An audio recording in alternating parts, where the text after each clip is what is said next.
Sziasztok! Üdv mindenkinek! Útjára indítok egy új könyvelemzős sorozatot. A Harry Potter könyveket fogjuk górcső alá venni, kielemezni közösen fejezetről fejezetre, kisebb összehasonlítással a filmekkel. Izgalmas utazás vár rátok, viszont szeretném felhívni a figyelmeteket arra, hogy előreláthatólag spoiler veszély várható. Kérlek, hogyha még nem olvastad a könyveket, de tervezed, vagy szeretnéd, akkor kérlek, hogy most ebben az esetben kattints tovább. Ha viszont már olvastad, akkor kérlek maradj velem, és kezdjünk neki. Öveket becsatolni, és esküszöm, hogy rosszban sántikálok.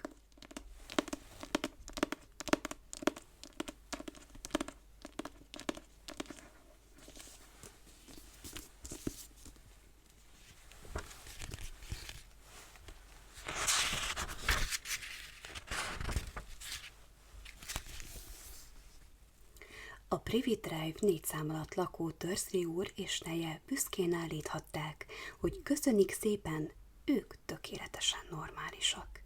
Senki nem feltételezte róluk, hogy közük lehet bármilyen rejtélyes vagy szokatlan dologhoz, ugyanis a leghatározottabban elzárkóztak minden sületlenségtől. Ezzel veszi kezdetét a Harry Potter történet első fejezete, a kis túlélő. Az első, valamint a második fejezetben megismerkedhetünk Harry Potter életkörülményeivel, valamint magával, a Dursley családdal. Az első fejezetben tulajdonképpen előzetes ízelítőt kapunk arról, hogy a mugli világban hogyan reagáltak a muglik arra, amikor Voldemort nagyúr meghalt, milyen természeti jelenségek történtek abban az időben. Megismerkedhetünk magával a családdal, megismerhetjük őket, hogy óckodnak a mágia minden formájától, mindentől, ami furcsa és megbotránkoztató számukra. Fény terül sejtelmesen ennek okára is, miszerint Petunia Dursley testvére boszorkány, Lily Evans, Harry édesanyja, és neki a férje pedig James Potter varázsló. Petunia Dursley a filmmel ellentétben a könyvben szőkehajúnak van ábrázolva, és ugyanígy Dudley is szőke köndör kis angyalkának van becézve a könyvben.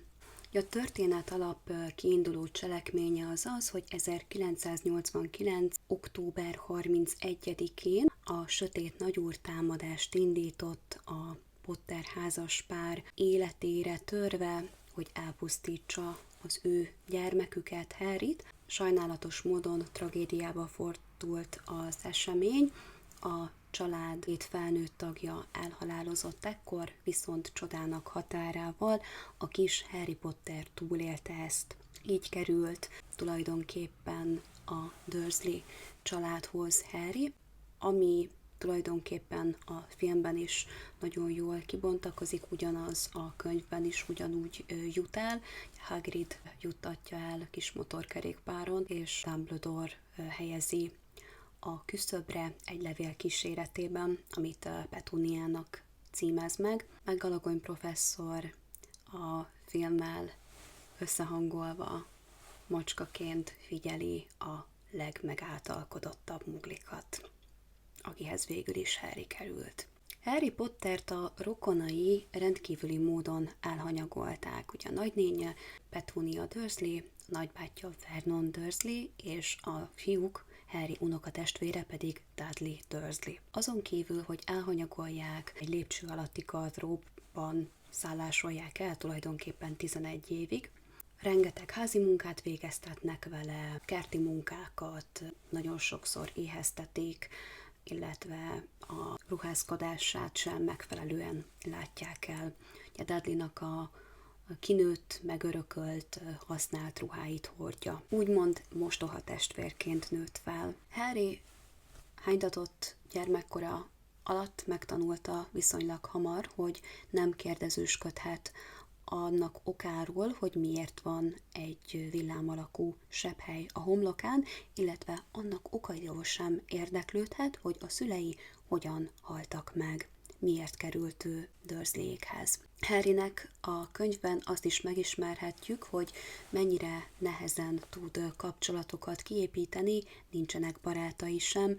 A Dudley elég bullyingoló, eléggé bántalmazó természetű fiatalember az iskolában is.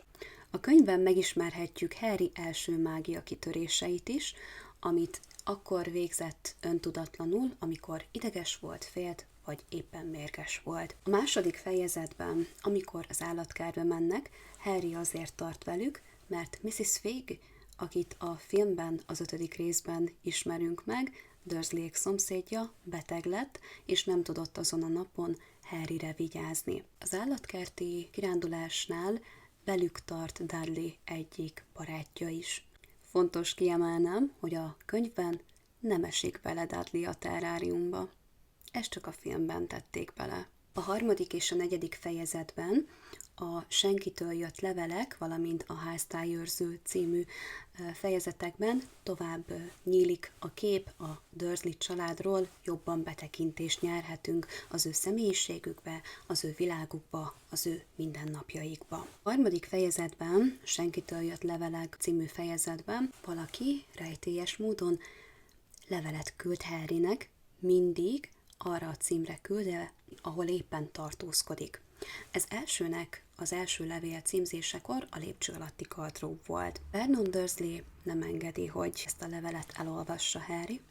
Ezt követően átköltözteti Harry Dudley egyik nagyobb szobájába, tehát kiköltözik tulajdonképpen a lépcső alatti gardróbból. Amikor az átköltöztetés megtörténik, kap egy újabb levelet, viszont akkor már nem a lépcső alatti gardrób szerepel a címzett lakóhelyeként, hanem a Dudley második számú hálószobája. Vernon Dursley továbbra sem engedi, hogy a leveleket elolvassa Harry. A titokzatos feladó nem adja fel, konkrétan több száz levelet próbál kézbesíteni Harrynek, hogy hozzájusson a Roxforti leveléhez, de Vernon bácsi minduntalan nem engedi, hogy ezt a levelet ő elolvassa. Amikor ez a sok levél kézbesítésre kerül, akkor a bácsi az idegösszeroppanás szélére kerül, és elköltöznek egy tengerparti kis viskóba, bízva abban, hogy ott nem éri őket utol a titokzatos levélküldő.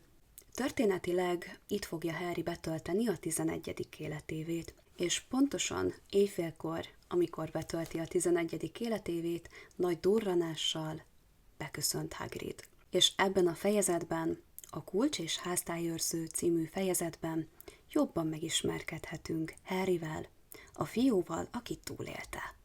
Hagrid betoppan, megérkezik, átadja Harrynek a levelet, valamint felvilágosítja őt arról, hogy ő bizony varázsló, és hogy a szülei is varázslók voltak. Teljes megdöbbenéssel veszi figyelembe azt, hogy a fiú semmit nem tud arról, hogy mi a varázsvilág, hogy mi a Roxford, és hogy a szülei kik voltak, mik voltak, és hogy mi történt vele tulajdonképpen, hogy ő mitől híres. Szerintem az egy nagyon szép jelenet a könyvben, amikor átadja Hagrid ezt a levelet Harrynek, majd nem sokkal később begyújtja az esernyőjével a tűzhelyet, tüzet csinál, főzteát és kolbászt süt Harrynek.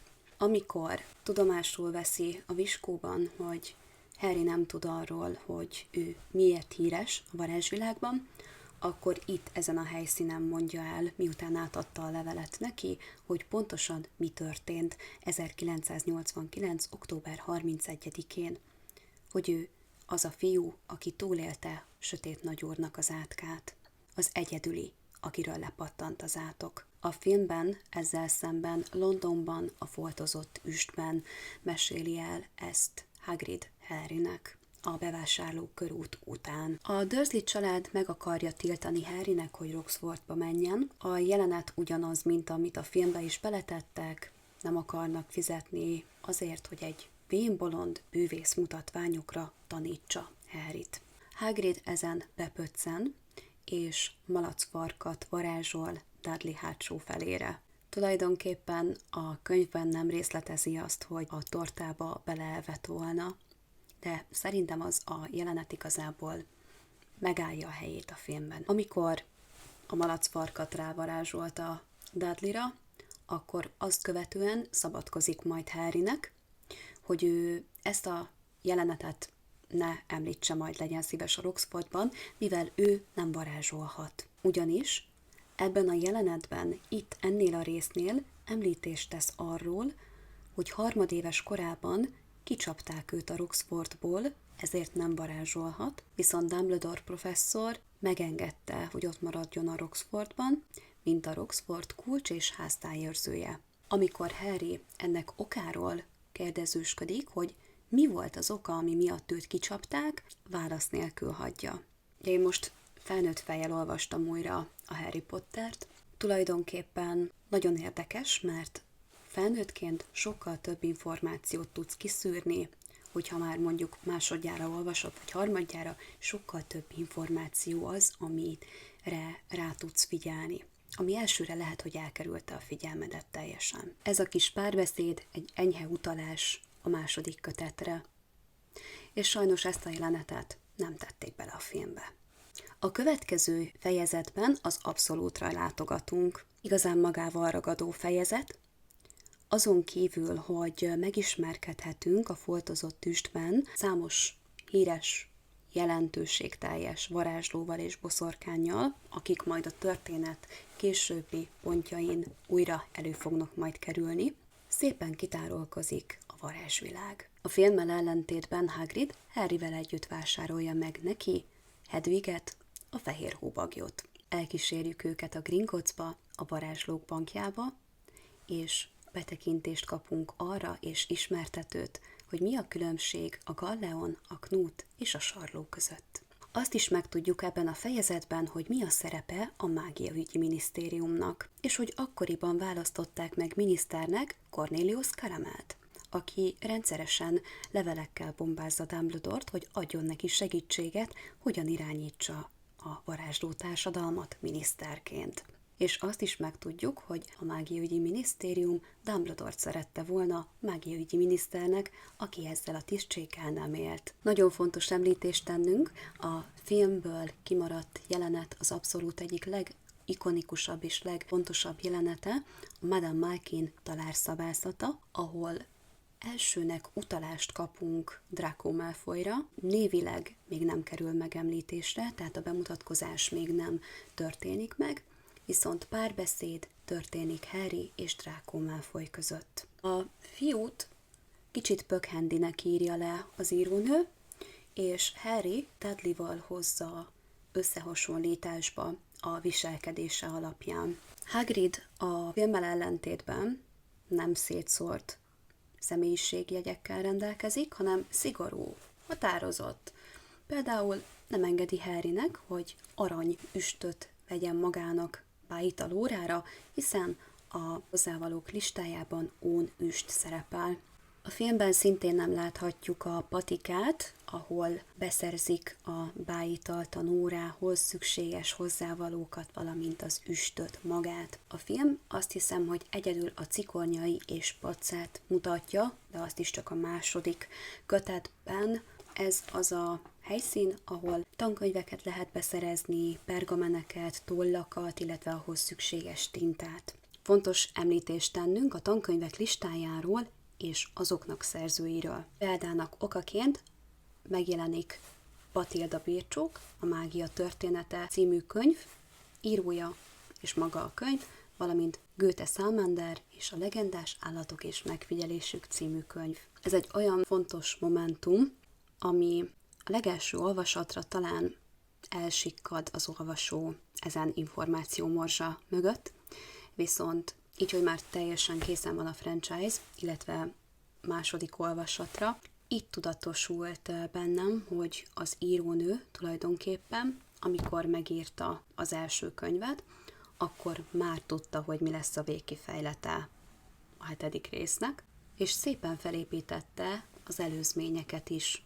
Ugye Goethe Salmander 50 évvel az első rész előtt járt a Roxfortba tulajdonképpen, ahogyan az előzmény történetből megismerhetjük. Úgyhogy ez valami egészen elképesztő momentum. Ha gondolkozol rajta, hogy újraolvasd esetleg a franchise-t, akkor én szívből tudom neked ajánlani, hogy igen, kezd neki, mert ilyen apró kis finomságokra lelhetsz a könyvben, tele van ilyen dolgokkal, és úgy megdöbbentő egyébként, hogy nem semmi ez a J.K. Rowling tényleg, hogy így felépítette ezt a történetet. Az írónő itt az első rész megírásánál már tudta, hogy milyen kifutása lesz majd a történet végének, és nagyon szép retorikai érzékkel hinti el ezeket az információkat jelenetről jelenetre, ami a későbbi kötetekre enged majd betekintést bővebben. Pontosan ilyen információmorzsa például Hagridnak az a megjegyzése Harryhez, amit a bevásárló körútjuk után ejt meg, hogy nem egyszerű a kiválasztottak élete. És ugye ez tulajdonképpen, ez a kis információmorzsa, majd a Főnix rendje és a Félvérherceg köteteknek majdhogy nem az egyik központi témája lesz.